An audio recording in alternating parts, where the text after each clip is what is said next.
Oh, I see. You're pulling one of your typical Andre's the Pop Culture Guy Time Lord deals where you watch the movie and do the review at the same time. I guess so. It's gonna be one of those nights, I guess. Friday, December 12th,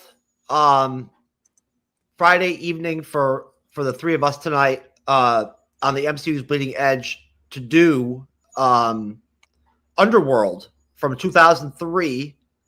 I'm Jeff S., a.k.a. True Knowledge. I'm the co-host of the MCU's Bleeding Edge. I'm moderating tonight.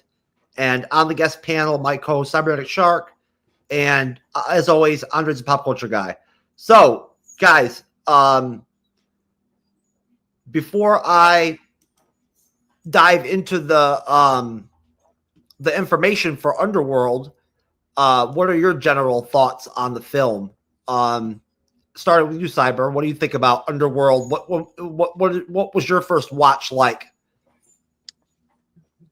Let's see. I watched it probably a couple years after it came out in 2003, so probably like 2004, 2005, right around when the second one was coming out. And I watched it for the first time, and I remember thinking, oh, this is a different type of vampire movie. I didn't recall seeing a vampire movie like this before, where there was like this sophisticated society, and there was this whole, gangster squad type thing going on between vampires and lichens are called werewolves, and werewolves, lichens is another name for werewolves, and all this kind of stuff. And I just remember thinking that this was really original and interesting for its time, and that's something that I was not familiar with. So I had a really good, fun time, watching this first time. Of course, Kate Beckinsale. Who doesn't love Kate Beckinsale? But the rest of the cast, Michael Sheen, absolutely love Michael Sheen. And then the rest of the supporting cast are absolutely fantastic. The graphics for, this film are done really well. Action sequences are fun, really well directed, and I just was really, fond of it. I really enjoyed it. I thought it was a really great vampire film, slash, werewolf film that was just really ultimately fun and enjoyable, kind of along the lines of watching the Blade films and so forth. And, I definitely felt, I think at this time, before Blade Trinity came out, this came out a year after Blade 2, which I actually saw Blade 2 in 2002 after it came out on DVD. And I remember thinking that was really good, but then I saw this and I thought this was even better because they had a mixture of so many different things. So I think that, Underworld is one of those highly regarded great vampire films that I think is, top notch. So I had a really great, first experience watching this, and it was fun rewatching it. Yeah, it definitely has its own very unique look to it as a film, especially like as a vampire film or whatever you want to call it, one of those sort of films, an occult film or whatever you want to call it. What do you think, Andres? Yeah, I heard this series before. As growing up in the mid 2000s, this was the most highly profitable horror series that was going on in terms of vampire franchise. I mean, this is before Twilight became a big thing. So you got this really cool franchise with the whole big vampire versus werewolf thing, which is a very common storyline in certain projects. If you are a big horror guy. This is my first time seeing this film. I seen bits here or there in some of the sequels, but I never really got invested with this franchise. So my first time watching this film, it's really good. I really like the director who has done a couple of films I've seen. He did the new John Wick spin-on film, Ballerina. I thought that was good this year. He did, of course, Live Free and Die Hard, the fourth installment. Len Wiseman. Yes, Les Reitzman, who I think they're not together, but he got married with Kate Beckinsale, I think, during this time. I think he did a good job with this film. It's really good horror film, and very excited to talk about it. Yeah, it's definitely holds up pretty well for 2025. I thought, it's very interesting how they never really tell you where they are. Like they never name the city they're in during the film. you know, at all. You know what I mean?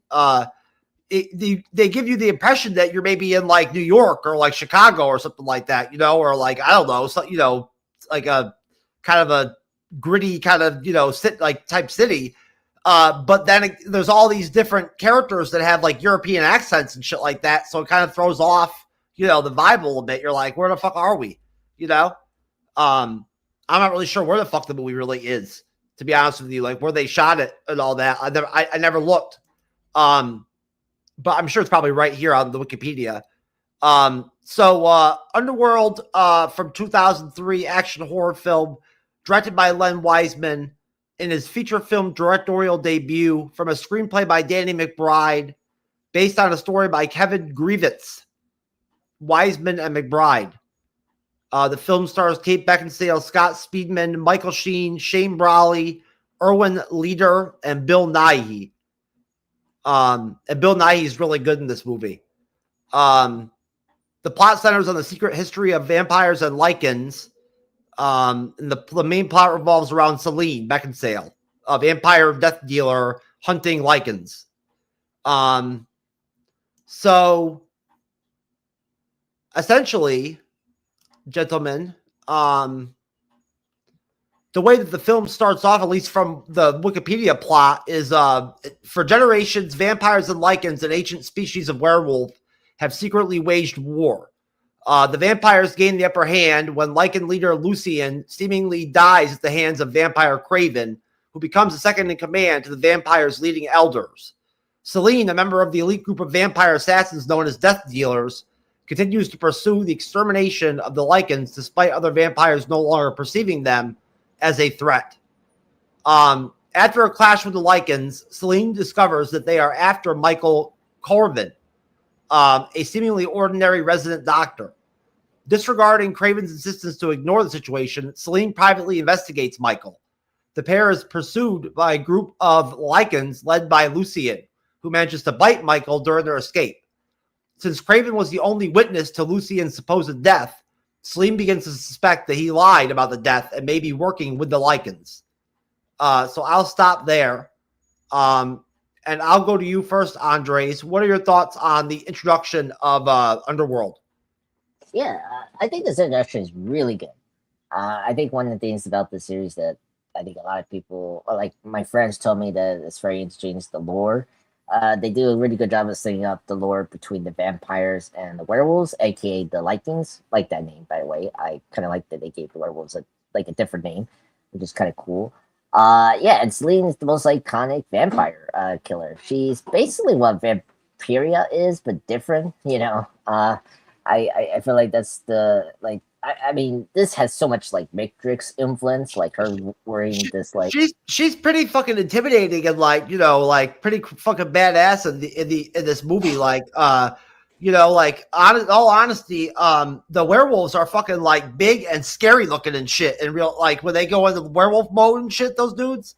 So like when they come running at you and shit like that, I wouldn't want to be in that situation. And she just like stands there and fights them and shit and shoots them and fucking there you go. Yeah, yeah. The creature designs of these werewolves are really good. Like they like some of it is like practical, sometimes the CGI, which is not a big surprise.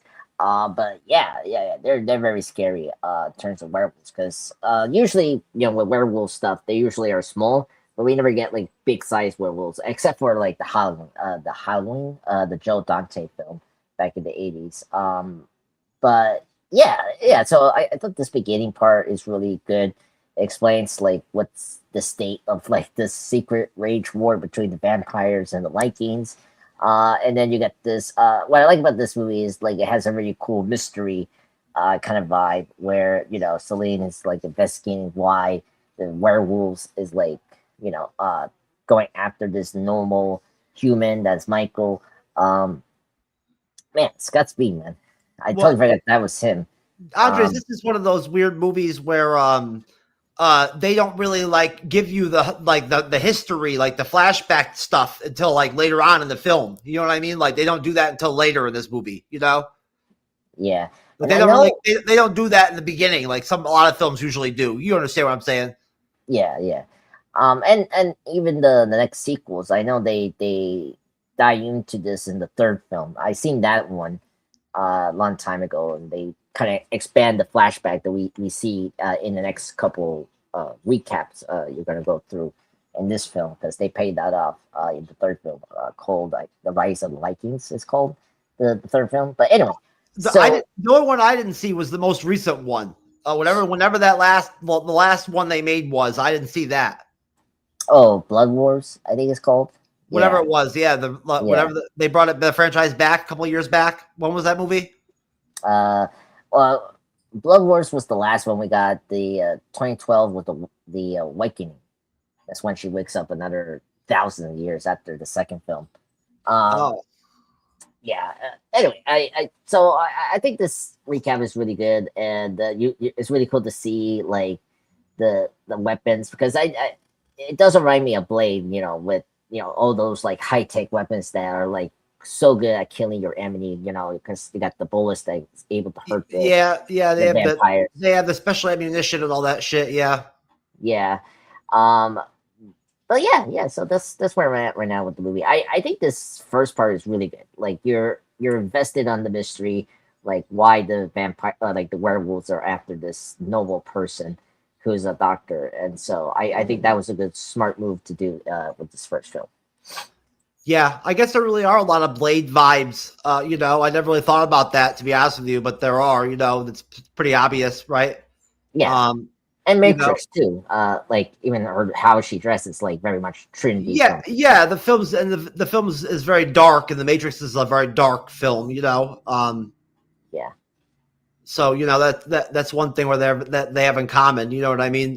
This city that they live in or whatever, is like very bleak looking. Like it's always raining and like storming and shit all the time. Like if you pay attention, it's always raining the whole time. Like whenever they're outside or you look out a window, it's very dreary.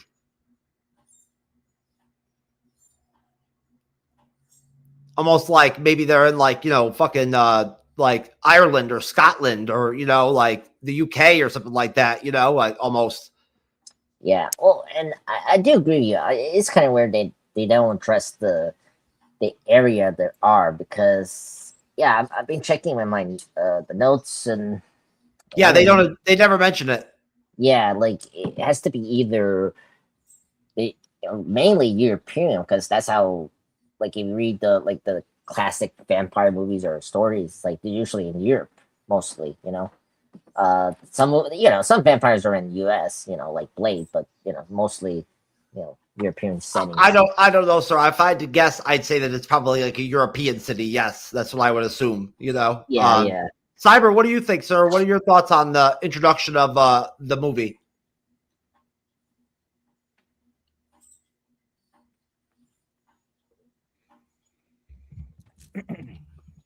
Remind me what the endpoint is, sir. When Celine begins to suspect that what's his name, Craven, lied about the death of Lucien and maybe he thinks that he may be working with the Lycans. Okay. I mean, that's a big gap of film. Yeah, that's a lot. It's a big, introductory part. You know what I'm saying? Yeah. So, I mean, honestly, from get-go to your endpoint, it's action-packed and fun. I mean, you get your introduction to the different characters. You get introduced to Selena. You get introduced to, Corbin. You get, to Michael Sheen's character, which I always forget what his fucking name is. I don't know why. Lucien. Thank you. Lucien. Lucien, Selena, Michael, and then the different, of course, other like low-ranking vampires and low-ranking Lycans and stuff like that. And that beginning sequence when they're fighting in the subway is really awesome. I absolutely love that. And they find out about the ultraviolet ray bullets that they find there, which was really cool. You get to see the first kind of like vampire being blown up by it. You're like watching him deteriorate. You're like, holy shit. But the one Lycan guy that is played by that, he was a big character actor in the early 2000s, late 90s, even into the 2010s. That black actor, I can't remember his name, but he does such a great he's so great as that Lycan character, and I absolutely love the damage he takes in that sequence. It's just really freaking fantastic, especially when he goes to the doctor and he's pulling out the different things out of him and shit, and he's like, well, he's like pulling them out, and he's just kind of like, yeah, okay, yeah. You're like, holy shit, that looks like that hurts. But Michael Sheen, I absolutely love Michael Sheen as Lucian. He is so fantastic as that character. And when he goes and bites, certain people, you're just like, whoa, like, whoa. But anywho, going to your endpoint, sir. I mean, the whole thought process of this section, we get a lot of information going on there. But the information is so much fun because you're learning quite a bit about kind of the world of this, of this particular vampire set. You're learning about the Lycans here. You're learning that they're trying to basically make a hybrid. You're learning about how, the vampires have supposedly they thought all the Lycans were pretty much desolate, that they had, destroyed them all. And then they're starting to find out there's a lot more Lycans around than they realize.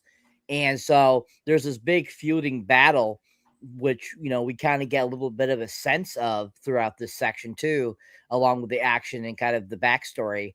But I think Kate Beckinsale just plays such a badass character and does a great job too in these sequences. And I love all the introductions. I love the path that they take, and I think it's a really fun introduction to this great world of Underworld. The at the hospital where Michael works at, the other doctor at the hospital is the guy from Prison Break. I forget his name, that actor, but he was the guy that was the main guy on Prison Break. Wentworth Miller. Yeah. Yeah, I recognize him. He played Captain Cold in The Flash, so I recognize right away. That's right. He did. Yeah, that's right. I forgot about that. That is a fact. I never watched that show. He was a good Captain Cold. I just wish. I'm sure he was all right. Yeah, that doesn't surprise me at all. He's always been good. Yeah. All right. So Celine prematurely awakens Victor, a hibernating elder vampire, and leaves to hide Michael in a safe house. Celine binds Michael, anticipating the Lycan's bite will transform him into a werewolf when the full moon rises. As the two of them bond, she gradually tells him more about her past, revealing that Victor adopted her and turned her into a vampire after her family's death at the hands of the Lycans, leading her to start a vengeful campaign against them, and that Michael's hallucinations are memories that Lucian passed down to him.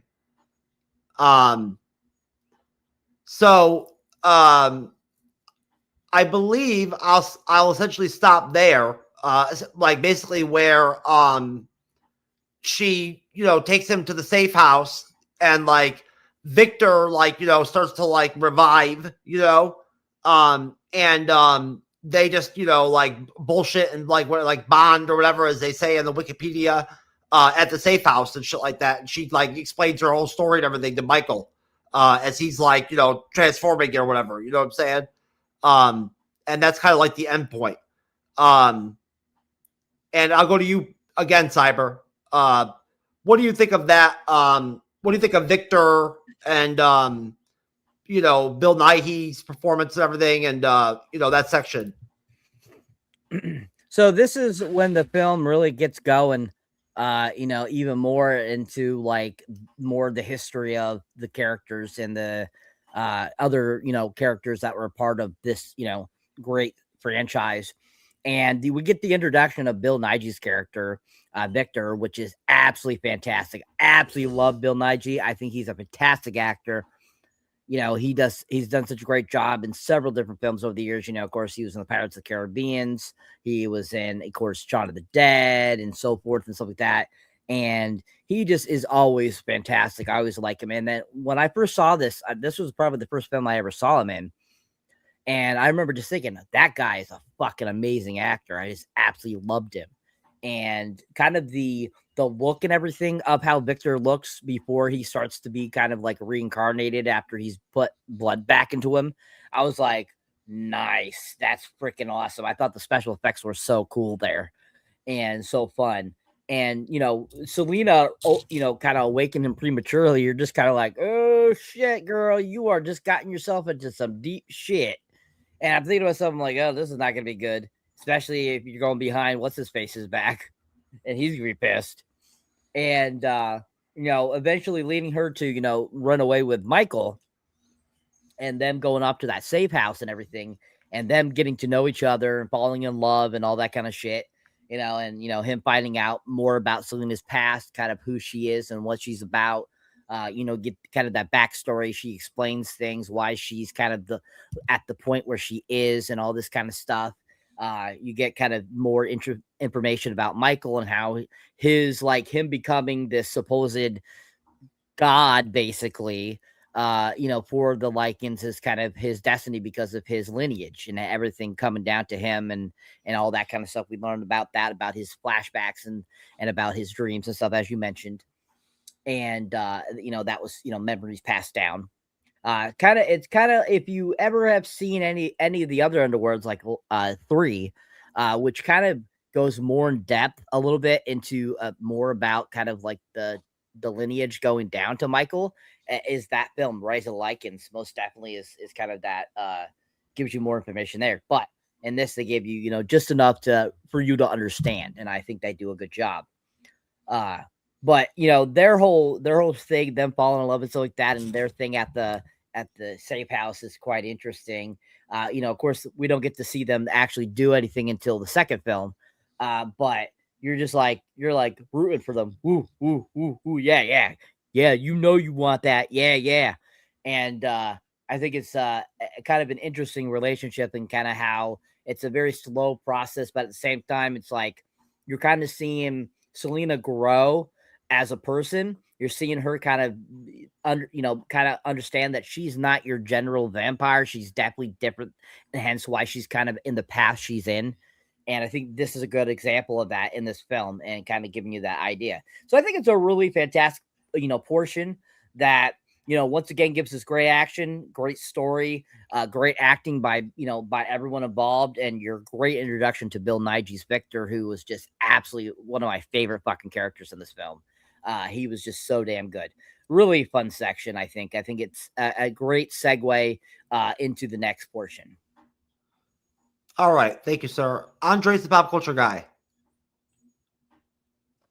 Yeah, I agree with Cyber. This section is pretty cool. The layer sequels address more of the lineage, the family history with Michael, and so it's kind of cool to see that this movie, because I think the writers of this film had like a planned trilogy of like, okay, we're gonna get the first sequel, and then the third one will be a prequel.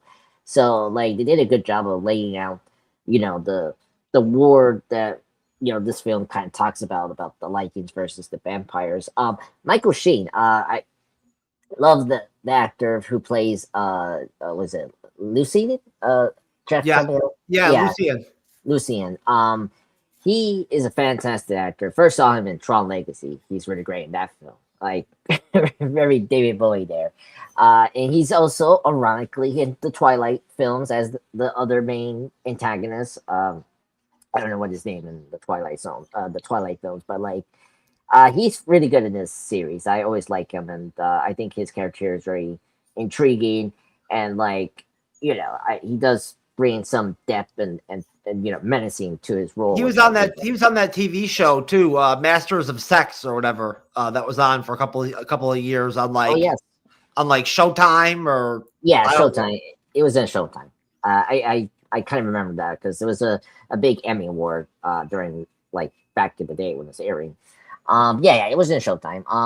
But yeah, so it's really man, Bill Nighy, great actor. I forgot he's in this series. As Jeff said before, my first introduction to him was Pirates.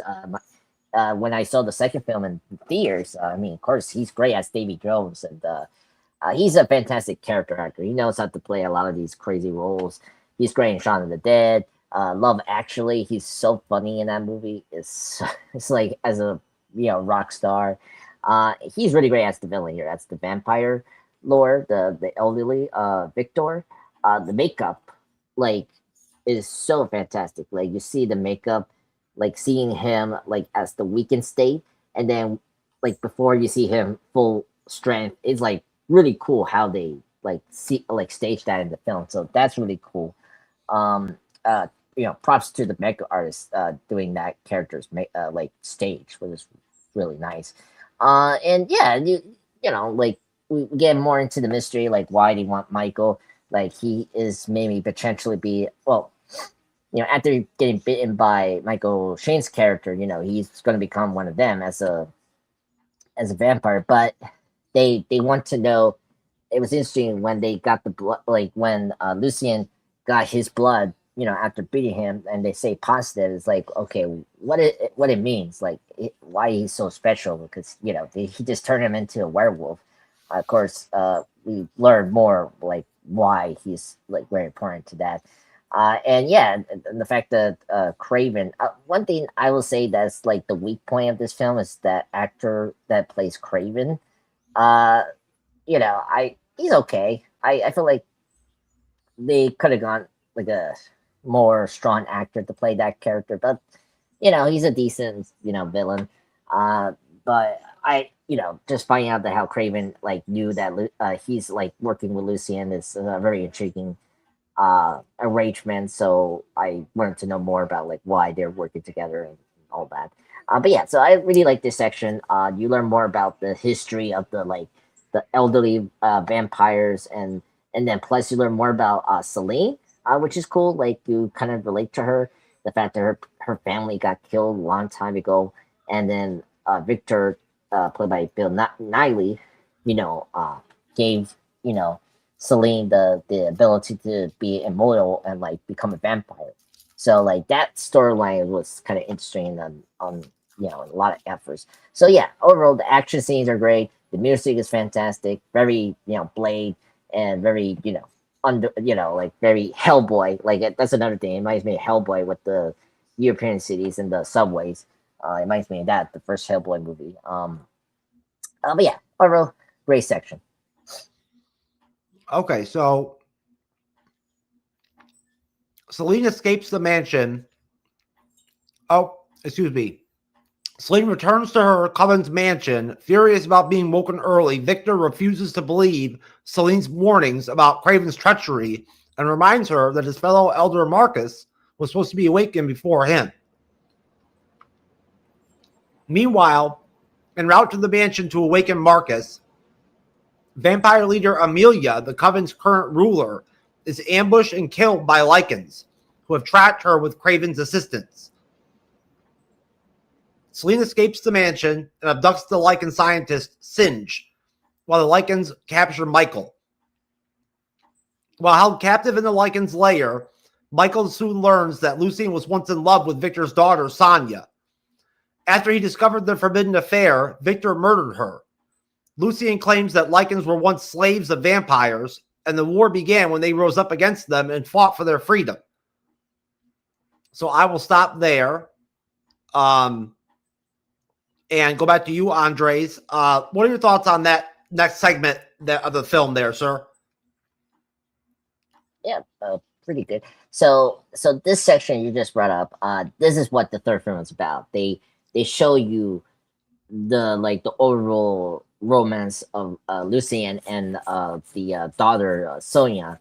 By the way, Sonia is played by the actress that we reviewed from The Life of David Gale. I forgot her name. What's her name?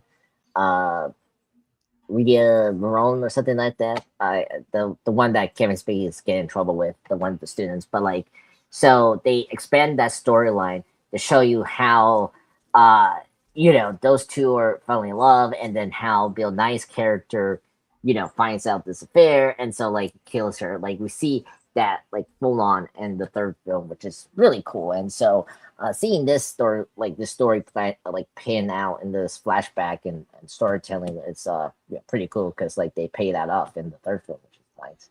I mean, I don't know why that Victor is so believable a Craven. Craven is such a wuss.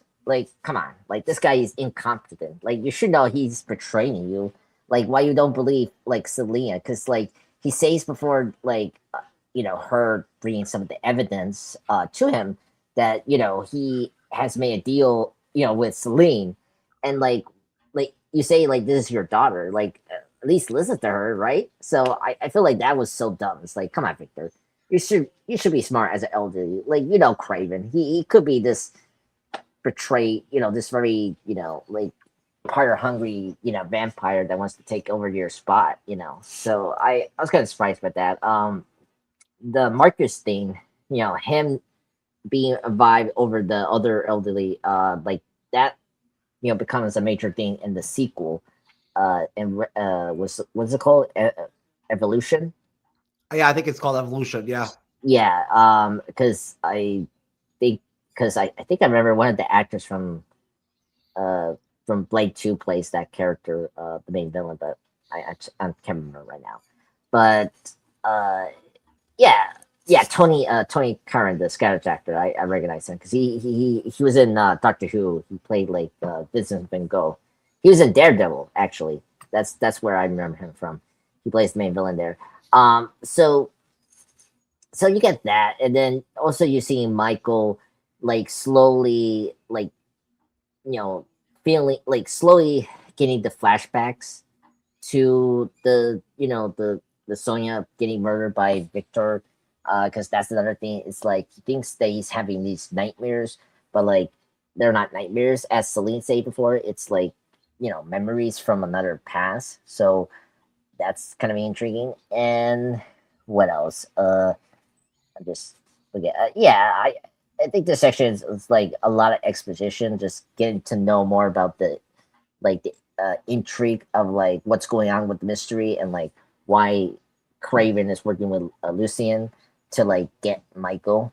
And then just wrapping up, of course, what was it?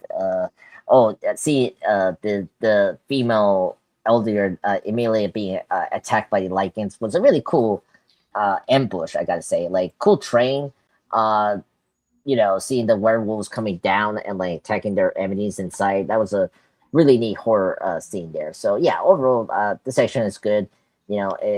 It's more of like just moving the plot along. That's all.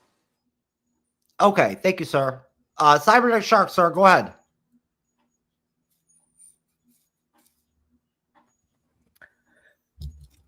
This section is, I think, kind of the slow portion of the film for me.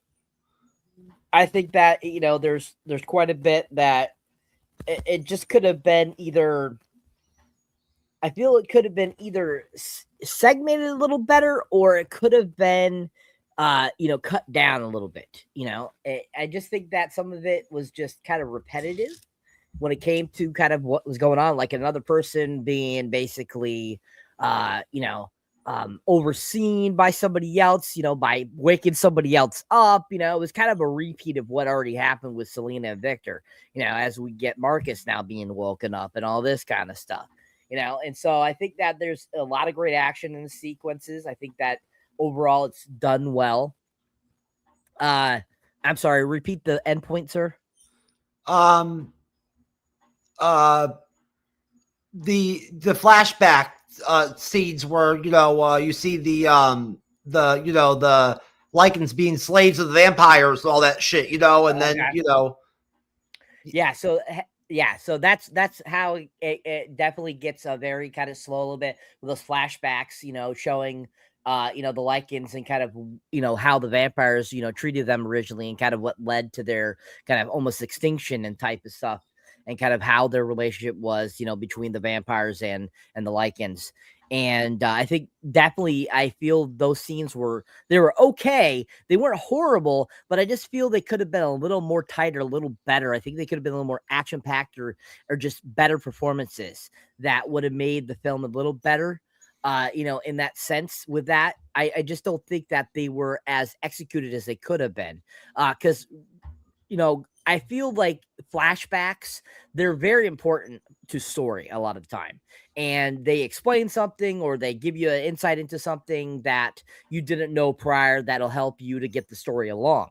if they're executed properly, if they're done well, you know, they really give a lot of insight. And I feel that it was kind of vague, you know, how they did these. I think, you know, it was basic, like you understood it, but at the same time, I feel that it could have been done better. I think that they could have gone a little deeper, that, like what they did with Rise of the Lycans.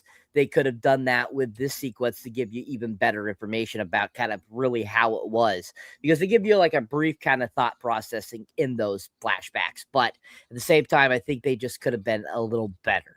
But other than that, I think this sequence, you know, these sequences are really done well. It still moves the film forward, gives you some really great action, vampire depths, Lycan depths. I mean, you get all this kind of action. I mean, that whole sequence where, you know, that one gal is taken out, the one in charge, the head mistress. I think her death is really done well. I thought it was a really great kill, a really great kind of takeout, and I think it was like a really great vampire death. Other than that, there's not much else I have for that section, except that I feel it does help the movie move along, and it was decent. Okay. Thank you, sir. All right. So at the vampire's mansion, a captive Singe reveals that Celine was being honest about Craven's betrayal, and he reveals why the Lycans want Michael. Vampires and Lycans actually have a common ancestor, which Michael is a direct descendant of. As an heir to the legendary Corvinus bloodline, he carries a unique genetic strain that could allow him to become a vampire-werewolf hybrid, which Singe predicts will lack the weaknesses of both species. An angered Victor then kills Singe and mobilizes the Death Dealers to raid the Lycans' lair to kill the remaining Lycans, including Michael. In the ensuing showdown between vampires and Lycans, Celine breaks into the Lycans' lair to rescue Michael. Craven and Lucien turn on each other, and the former tells Celine that Victor was the one who really murdered her family and only spared and mentored her due to being reminded of his daughter. Celine is forced to bite a fatally injured Michael, hoping to make him a vampire-werewolf hybrid, while Craven shoots Lucien, killing him. I'll stop there. And I'll go back to you, Cyber. What are your thoughts on that section, sir? As we're starting to kind of like, you know, heading towards the end of the film. Yeah, this sequence is really fun. I mean, you get kind of your final kind of like who really are the bad guys, who really are the ones that are really against who. And you get that great kind of moment there where you find out all these kind of great things, learn more about, you know, you learn actually that, you know, what happened to Selena's family. You learn about, you know, more about why Michael is so important to the Lycans. You have, you know, Craven really kind of showing his true colors. You have Lucien, of course, you know, being this, you know, basically where he is at, kind of, he's at his wit's end, basically. And, you know, leading to his demise, unfortunately. I was really pissed when they killed him off. I was like, oh, I hated that. I was like, I love Michael Sheen. So I was really surprised when they killed his character off. But, you know, I think overall, I think the action throughout this sequence is really done well. I think that battle there where, you know, Michael gets injured, where Selena is forced to bite him to make him a hybrid, I think that was really done well. The choreography, the look and everything was done really well and just fun and enjoyable. And I mean, the whole thought process of, you know, Michael having that ability to be a hybrid of both a vampire and a Lycan is just freaking awesome. And he wouldn't have any of their weaknesses is freaking sweet. And I'm thinking to myself, like, that's a hybrid that you need to see more often. Vampire Lycan hybrid, that is freaking cool. And you know, kind of when he officially, you know, when she bites him, you're kind of like, ooh, is this gonna work? You know, is that story true that he really is a part of that lineage that came down of the Corvuses? And you're kind of going, do I want him to turn this or don't I want him to turn into this? And you're like, yes, I want him to turn into this. But at the same time, you're just kind of like, wow, this is gonna be an interesting thing. What exactly he'll look like, what he'll form into, and all this kind of stuff. Especially because, you know, being half vampire, half Lycan, you know, is it a mixture of both? Are you like, do you look still like a Lycan? Do you look more like a vampire, a human, or, you know, whatever? And so, you know, that's something definitely that that, when she bites him, I was like, ooh, what's he gonna look like? But I think that, leading up to that, the rest of the section is, kind of just your basic kind of like who's bad, who's good, what's really going on, who's going to where. We have that conversation with, Victor, who explains more things to, Selena and all this kind of stuff. And I think it's just overall, I think a really fun section that really really kind of brought back the power to the film. It brought back that momentum and the fun and stuff like that, so that it wasn't, so slagging and so slow like we just got with those flashbacks. So I think it's a really great section. I think that we have a lot of great action that goes on that just was really awesome. Special effects in this movie I thought were done really well. And overall, I think it's just a really powerful portion that is leading us into that final climactic, end of this film. Andres. Yeah, I can agree with Sam here. This part is very fun because you get the twists and turns of the story. Like finally, like why, Lucian and Craven are working together because they want Michael because mostly Lucian's motivation. Like he believes that Michael has this genetic thing of being a hybrid, which is really cool. I like the idea of like having like a half vampire, half werewolf, because that's always the cool thing in these like horror movies. They always like suggest of like another powerful breed, like because Cyber brought up Blade 2. Like Blade 2, they brought up the Weepers, which they're like these crazy like A-level like vampires that they're like super powerful. They can infect the vampires. Like it's not only the humans they infect the vampires, which is cool. And it's just they have the same weakness as the vampires, the sunlight and all that. If you remember Blade 2, and it's a really cool idea that Michael is like this half breed of werewolf and the vampire. And I actually like the design they gave him towards the end of the film, which we'll just get into because it's like I like how it's half vampire, but it's also half vampire, half werewolf design, which is cool.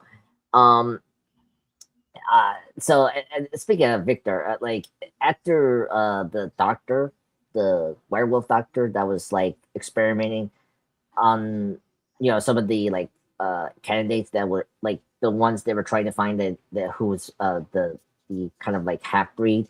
I love how he just starts laughing that they realize that Michael is already captured by the Lycans and starts laughing. And man, I gotta say, the blood and gore in this movie just takes me back because we got the great squibs, not no CGI blood, just like pure like fake blood that we used to do back in the day, and practical makeup with the scratches and the limbs coming out from your face or like arm is really cool because nowadays it's like in horror movies it's like everything has to be CGI, like even the blood has to be CGI, which is so like why, like it's so annoying. And so it was great to just watch this movie back in the day where we're doing all practical effects and makeup.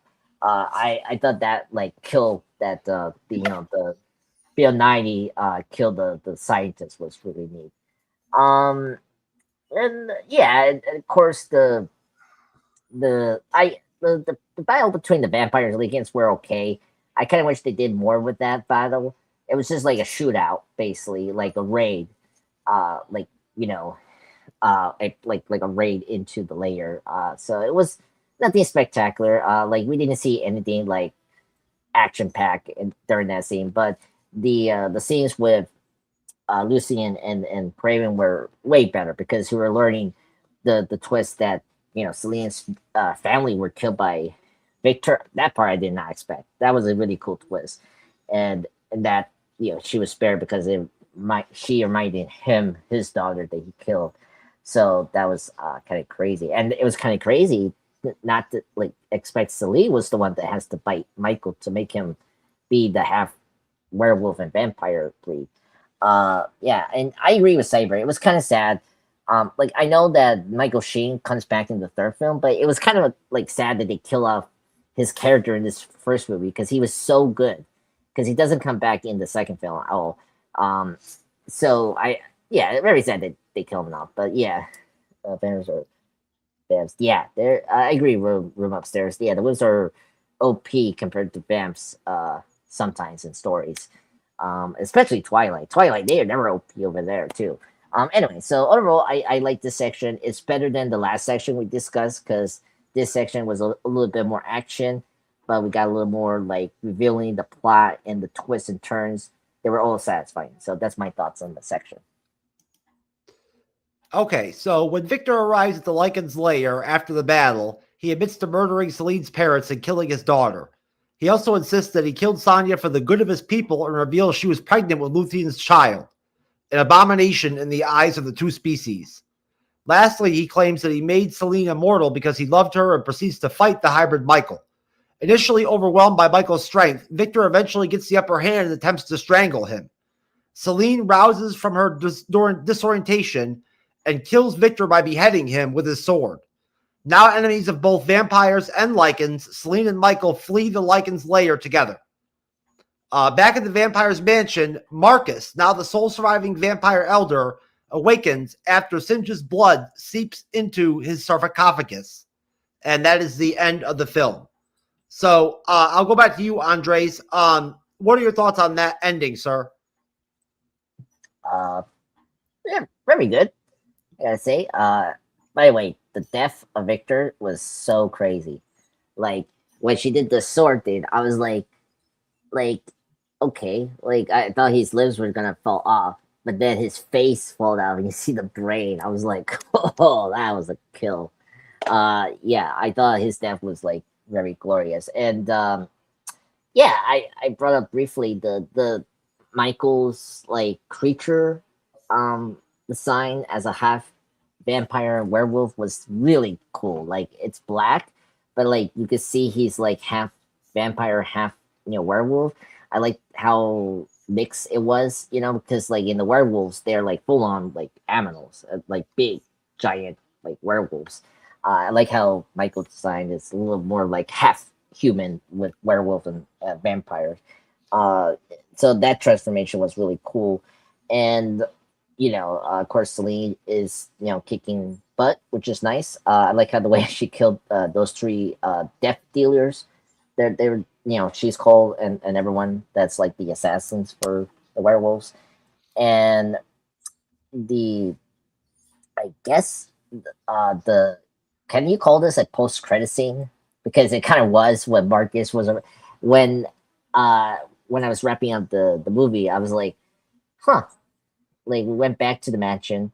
We see the dead doctor's like blood dripping next to Marcus. I was like, oh, I totally forgot about that. I was like, oh, okay. And then you see the blood, you see his eyes waking up, and I was like, oh, set up a sequel. I thought that was very nice. We like ever since the MCU, it's like we always had to say that for like a post credit scene or mid credit scene. It was cool to like have that as the ending for your film because we always do that in movies like Batman Begins. Like we left off with Batman getting the Joker card or Superman, Gerald Todd being out there in the space of the Christopher Reeve films. Like it was cool to have like a good ending where we know we're getting a sequel and we saw that Marcus is gonna come back. It has been revived and like it's gonna be the main bad guy for the sequel evolution. So I liked the ending. It was so good, so satisfying. It wrapped up all the storylines which I was invested in, and yeah, it was a good horror film.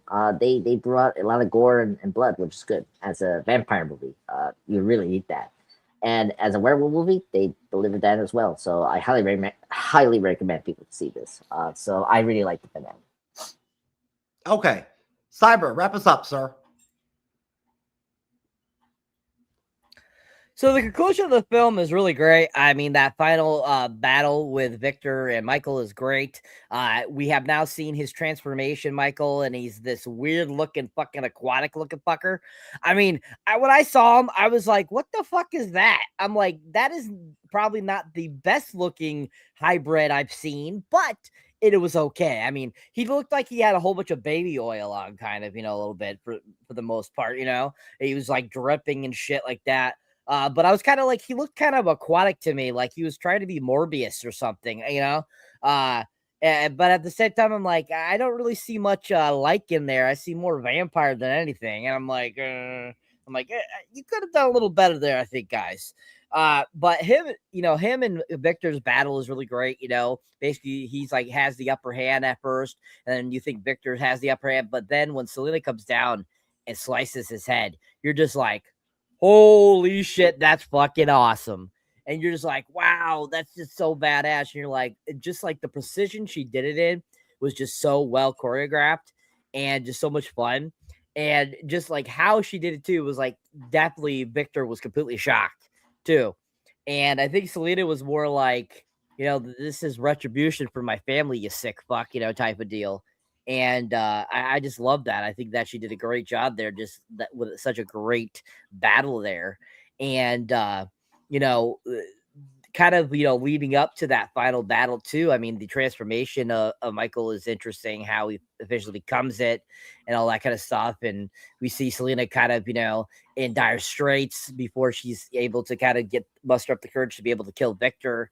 And then of course that final proclamation where, the blood drips down and wakens Marcus. You're just like, oh shit, are we gonna see Marcus soon? Like, are we gonna get Underworld 2 with Marcus? And I'm just like thinking to myself, I'm like, oh shit, that's awesome. And you're just kind of like, as Andrea said, oh, are we gonna get a post-credit scene or something, for this to kind of reiterate that? No. It's like, ah, shit. But at the same time, you're just like, oh shit, him being the last one still, like he's the last, of the elders, you're like, he's gonna wake up and be like, what the fuck happened, type of deal. And there's gonna be hell to break loose, especially after Craven's, retardedness. And it's one of those things you're just kind of like, okay, like this is how you end the film, leave it on a huge cliffhanger. You don't know if there's gonna be a sequel or not. You would know how well this film's gonna do. And of course we did, a couple years later we got, Evolution, and 3 years later, I believe it was 2006, I believe.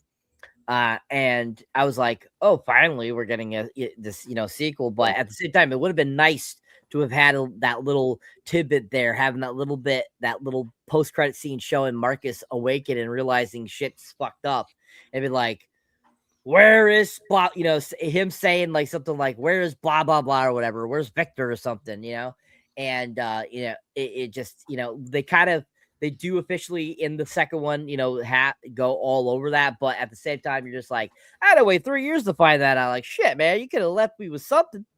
But yeah, fantastic ending, really great film. I think it still holds up for 2003, being 22 years old. I think that the graphics are still pretty decent, and the action's still great. I think it's still a great, top tier vampire werewolf film that I don't think gets enough recognition for how good it is. I think it's a really fun film and fun franchise that has a lot of great potential that could have brought it even more. And I know a lot of people don't like the two newer ones that came out in the recent years, but I think they're fantastic. I absolutely loved them. I thought they brought the story even further, which were really fun. But great film. Really enjoyed it, and I think it's a top-notch film. What is your rating, Cyber? I will give this bad boy a 10. I was going to give it a 9. What about you, Andres? I'll give it like an 8.5 out of 10. It was a good horror movie. It was a good entertaining film. All right. Okay. Well, that is our movie review for this week then. That is Underworld. We are done. Thank you, gentlemen. Appreciate you, Cyber. Appreciate you, Andres. We'll go ahead and do our plugs, gentlemen, and we'll be out of here in less than an hour tonight. Cyber, quick. I will start with you, sir. It definitely was quick. And go ahead, Cyber. Well, of course, folks, as always, if you enjoy me here on the panel or as a moderator, you can check out my solo content. You'll find me under Cyberneticshark on YouTube. That's my main page. But you will find me on other platforms, TikTok, Facebook, X, Instagram, Threads, Blue Sky, Patreon, definitely check that Patreon out, people. Anywho, as you can see, there's still my most recent review is for Predator Badlands. If you have not seen that, check that out. If you have not seen my Project Hail Mary trailer reaction, give that a whirl too as well. Really interesting looking film. Looking forward to that when it comes out in March. Should be interesting. Other than that, for my shorts, I still just most recently the ones I put up, the Sora, and of course my Silent Night, Silent Night mini review for you guys. If you haven't seen any of those, definitely check those out too. As I always, I'll have more stuff up for you soon. We'll get it out there eventually, and keep on watching, and keep on subscribing, keep on liking. We appreciate it. Keep on watching us here on the MCU's Bleeding Edge, and keep on checking out these other great content creators, such as Pop Culture Guy. There you go. Speaking of which, go ahead, Andres. Hello, everyone. This is Andreas Poco. Guy, thank you so much for joining us tonight for Underworld movie review. This was a blast. Never saw this never properly get into this franchise. It was cool to see the first one to start our run on these movies. So I recently posted a clip from the '60s show where Batman is trying to tell Catwoman to give up because there's no way she's gonna outrun him. Of course, you can check out a very awesome scene. Totally forgot this year is the 25th anniversary of one of my favorite Batman films, Batman Beyond: The Return of the Joker. So please check out that clip where the Joker finds out who is Batman. Plus, you can check out the top 10 Joker moments to honor the character's 85th anniversary. So these moments are the Mark Hamill version of Joker from the Arkham games through his stay in the DCAU. My favorite moments of him, funny or scary. So check out that top 10. Shorts, I actually did a short review on Commando. Because I'm doing, right now I'm working on my Commando tribute. A great 80s action film from Arnie. Really love it. We did a review of it. I actually run rate that a couple months ago. I had to take over that from Cyber. That was really fun. We had a great guest panelist. So you can check that out here in the MC Bleeding Edge. Last movie clip I did was a Superman one from the Snyder Cut, where he puts on the black suit and leaves the ship. So you can check that out. Tonight will be another Commando clip. And then live streams. Already put up the 2 live streams view. So me and Jeff are back again to do solo. So our next one is going to be Legion. This is the FX Marvel show that I loved when I was growing up.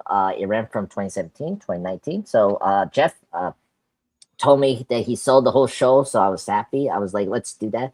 It's going to be a relaxing live stream review. I'm so happy. Recently, we got the Supergirl trailer. Just came out yesterday. So I'm very excited to react that with Jeff. We got our new DC film coming out next year. Hopefully there's another trailer, but we got one here. Oh, the HBO Caesar Reel 2026. We got confirmed of several shows. So the House of Dragon season 3 is coming out next year. So that's good news to hear. I don't know you saw that, but yeah, that's coming out. I knew that. I knew season 3 was coming out in 2026. Yeah. So we got to confirm. And our last stream for December is going to be a top tier list. I have to talk to Jeff about that. Like, if we want to do a top list of all the MCU villains from all the phases, or just do a top 10.